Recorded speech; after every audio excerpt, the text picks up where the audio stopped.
When it comes to self-defense, that means not taking any damage. If you don't know how to not take damage, watch this video and I'll teach you how. Okay, when it comes to self-defense, there's a lot of misconceptions about what it is, okay? So self-defense, first and foremost, having good situational awareness, be aware of your environment, be aware of the people around you, be aware with your family, know your rules of engagement, et cetera, et cetera, et cetera. So you could say that this is more of like a martial arts portion of it, but now I'm not gonna feed you a whole bunch of BS and say that all these techniques that I'm about to teach you are always going to work, especially when it comes down to the reactions you're trying to build. So let's just set a base here. We're in a partner S stance. That means he's the left foot forward fighter. I'm a left foot forward fighter. Let's say Chris is with his family. His family is trained and been told to run back to the car because I'm an attacker and I'm threatening him or his family. So Chris's family's on the way back to the car. He has to choose to defend himself here, okay? I want you to think of the self-defense world, especially with all the different laws out there, of you're going to be a counter striker, like number one thing, right? My number one thing I try and teach my students is don't take damage, like number one. So you don't try and inflict your will. So he's not choosing to enter and fight right away, but he's going to set up just some base reactions. So there's 4 types of attack: linear and circular, upper body, lower body.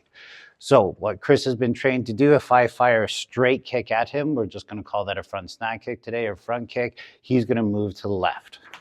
Boom, he just gets out of the way, okay? That could look like a side kick, and he's just getting out of the way. So you can see it's a very simple concept. Something straight comes at you, move. If I'm bigger and stronger, I don't want him using karate or taekwondo and blocking it because it could break his arm. We want to mitigate any damage that he's taking so he can still work tomorrow, right? Even though he has to defend himself. So with a roundhouse kick, though, you have to have some training. Okay, so when a circular kick comes or a rear leg roundhouse kick comes, he's going to do what's called a crane block. So I throw the kick, he's going to block it, and now he's choosing to engage or not. That doesn't feel nice. You have to have some training to back that up, right? So if he throws the kick at me, I can just move my leg out of the way. That's always an option. But the one thing I don't want to have my students do if he throws the kick is to step back. Because if you step back, he's going to continue to engage forward. So this is kind of where there's a little bit of a life hack here, okay, or movement hack. I move directly to my left as Chris did in the demonstration. The reason why this is so important is if he throws a roundhouse kick at me and I step in, I'm going to eat that kick, right? And he's trying to do damage to my knee, damage to my thigh. The thing that's hard with that, though, is sometimes it looks like a straight kick's coming and it becomes a round kick, or it looks like a round kick and becomes a straight kick. So one of the things that you want to just be thinking, like if any kick is coming, is just being able to move to the left. Just make sure you don't step in, okay? Because if he fires that roundhouse kick at me, go ahead, and I step in, I'm going to eat that kick, right? So if he fires that roundhouse kick at me and I step straight to the left, I'm safe. Right? If he fires that straight kick at me and I move to the left, I'm safe. So if you really, really don't train martial arts, or you don't want to eat that shin on shin kick, moving directly to the left, not in at all, is going to help you with that. So let's talk about the upper body. If I throw a big haymaker punch at him, my students do one of 2 things. He can block it. Boom, hard style versus hard style. Definitely wouldn't recommend if your opponent is way bigger than you. He could also duck underneath. Boom. And we're not engaging for a reason so far, okay? If it's a lead hand hook punch, he's just trained to duck. Boom, because it's hard. It's especially from the lead, it's hard to be able to do anything. He could still block it, right? At least it's stopping it. It just, if I'm way bigger than him, he's going to fall back a little bit. He's going to lose his balance, right? So you're either blocking or not. Now we get to the hardest one, is the straight punch, okay? Number one thing, slow-mo, is if he fires that jab at me, is my head moves. Okay, use your boxing skills. If you don't have boxing skills, get some boxing skills, or even just a tennis ball at home, tie it to the roof, throw the tennis ball, let it come forward, let it come back, and just don't get hit in the head, okay? So That's me not moving my feet. That's me just getting my head off of the line, right? And doing it with poor form, but not getting punched in the face. That's the number one thing. So when I fire the jab at Chris, he's going to step off to his right. And if I punch high, he's going to punch low. That's it. Okay, so nice and simple. Okay, if I fire the cross, he steps the other way. Boom. Okay, let's look at our angular footwork here. So if we're going to use a coach mitt. Okay, you can throw a pillow down on the ground, right? A penny on the ground, whatever you need to. You just need a visual reference for the person's spine. Okay, so when that punch comes at me, I step out of the way, and then this is called facing. I turn and I face my opponent's center. Okay, so my spine, my heart, my belt, my center is facing his spine. Okay, if that cross punch comes at me, I move to the left first, and then my foot comes back, and I'm in that stance. The stance here is so very important. We want to make sure we're keeping at that 45 degrees I talked about. So one more time, he fires the jab, step, and face. He fires the cross, step, and face. Okay, so that's just for you guys to be able to train at home by yourself. So when it comes down to it, this becomes the hard part, right? I'm going to throw a straight kick or a round kick at Chris. He doesn't know what to do. Will his martial arts training kick in? Let's find out. Nope. Okay. If he would have read it properly, he would have done a block. But he wanted to guarantee he didn't look bad on film. So he's like, I don't want to take a hit. He moves off to the side. That's good self-defense. Okay. Let's talk about why he's not engaging. Okay. So let's say he did that first one where he just stepped out of the way. So here, where am I? Am I trained to spin around and come back and engage?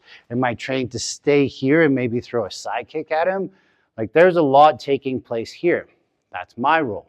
Chris's role now is he stepped out of the way. Now what does he do? Was his footing good enough that he can move in? Okay. So if I throw that straight kick at him, he's going to move to that side. And here, if he feels like he's good, he could be stepping in and punching right now because my hands are down. And if my hands are down, my face is open. If that jab hits, he's trained to fire the cross, and hopefully he's putting some rounds down range. He's taken 0 hits. I've taken 2 hits. Technically, he's defending himself. And in any court of law, no matter where you are, even like the UK or Canada, he's still doing pretty good because I tried to attack him first. He got out of the way. He felt threatened. He came in and engaged, trying to eliminate the threat. Let's say I ate 2 punches there, and now I fall down to the ground. He can run back to his family, get to the car, and get back to safety, right? That is like the ultimate self-defense. So if I fire this hook punch at him, he blocks it. Well, now from here, what does he do? If I'm still standing here before I throw another punch, he better be hitting me. Boom, that hits me. Maybe I fall back. That could set up a kick, or maybe that sets up a chance again for him to be able to get away. All we're trying to do is just buy time. Okay. If I fire the jab at him, he steps to the side. See, he didn't make impact. So if I fire that jab, is a cross going to come next? Does he choose to disengage? Does he choose to engage? Right? Does he have the training to back it up? I'll show you what I would do. He fire the jab at me, I hit him, then I go Pak-Sao back fist. So I'd clear the hand down and I would put a threat on him. Most people don't like getting punched like Chris does, so he could block that. If he so chooses, I could clear punch and punch. And now we're kind of doing a little bit of trapping, a little Jeet Kune Do, a little bit of boxing. Lots of things can take place there. He could fire the jab cross at me, and now the cross gets defended with that back fist. So that back fist I was going to hit him in the face first has now cleared the box. Boom, I come in and I do a little bit more. I'll show you again. So he fires that jab cross here. Right? It became defensive right away. But now we're kind of doing Wing Chun. Look at my hands. My hands are touching his hands. I'm in this what's called chi sao or sticky hand location, right? And Wing Chun people would be like, hit this, clear this, strike this, hit this, elbow this, lots of different cool things there. But the realism of this situation is you haven't been hit. That's good self-defense. You need training now. If you don't have training, headbutt, push, get away, run, right? Like very simply stated. So what happens if that cross punch comes? Cross punch, I hit low. But let's say I have bad footwork, but at least I hit him really hard, kind of like a karate guy. So again, he's here and I'm going, bang, and it moved me away, right? He was bigger, he was stronger in that moment. I hit him, he tried to hit me, 0 points for him. I hit him, 1 point for me. That got me back. Now at least I know he likes to punch and maybe he won't kick. What if my training kicks in? He fires out, cross punch. Boom, I hit, I come back. He loves getting hit today, apparently. He could block that, boom, he can get here and a whole bunch of things can happen to him. We don't know. And that's why I'm not going to feed you a whole bunch of BS and say, this is going to work and all you have to do is train this. What I am going to tell you though is you need to train that first reaction, and that first reaction will determine what you do next, right? So let's just go over a real quick review. I fire a straight kick at him. He moves out of the way. His footing is good. My hands are down. He enters, jab, cross. Boom, I'm off. Good, okay? I fire the round his house kick at him. He blocks it this time. Boom, my hands are down. Hits the jab, hits the cross. Perfect, he goes back. He's going to check that kick again. He's going to check it. My hands are up. Oh, now what are we doing? Now we're in a little bit of a fight, right? I'm holding on to him. He's holding on to me, right? You got to have some training there. Now you're like trapping, grappling. Maybe it ends up in a ground fight. Whew, maybe a knife comes out. That's why it's the first response that we have to get good at. So I fired a roundhouse or a straight kick. If Chris is smart, he's going to do something. Yes, he moved left. Notice my toes just like nicked him, right? That's not going to hurt him. It's going to hurt me more than anything. It's going to hyperextend my ankle, okay? I fire a hook punch at him. He has one of two options. Let's see what he does. Boom, he ducks. Does he engage or not? He engages. Oh, I threw at the same time. Boxing has its time and place, but you better be damn good if you want to throw, right? So instead of doing that, what could he do? Slow-mo, he ducks and pushes me. That's going to give him space and give him time. That's a little bit more safe, especially if you don't have training. Maybe his training kicks in because he's been training with somebody at home. He blocks it. Boom, right away before he gets punched, he's punching me. I'm still standing there. He's punching me again. Boom, I'm not standing anymore. He can choose to engage and kick. Boom, that was the wrong kick, but he'll figure it out one day, right? So there's a lot of things that can take place. The hardest one is that jab or that cross, okay? If I fire the jab, he steps off, right? I fire the cross, he steps off. If his training kicks in, he goes 1, 2, 3. 1, 2, 3. Ooh, I punched him. His defense wasn't good enough. I fired this.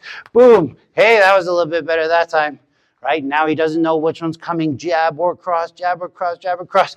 Boom. Hey, he's getting better. But it's because he's had to train. With the right amount of training, you can build at least defense. That's all I want for you guys. Self-defense. You need to be able to defend yourself. After that, it can look really ugly. And it does look ugly because we're not sparring. It's somebody who's really trying to hurt you. So it's time to go train your ass.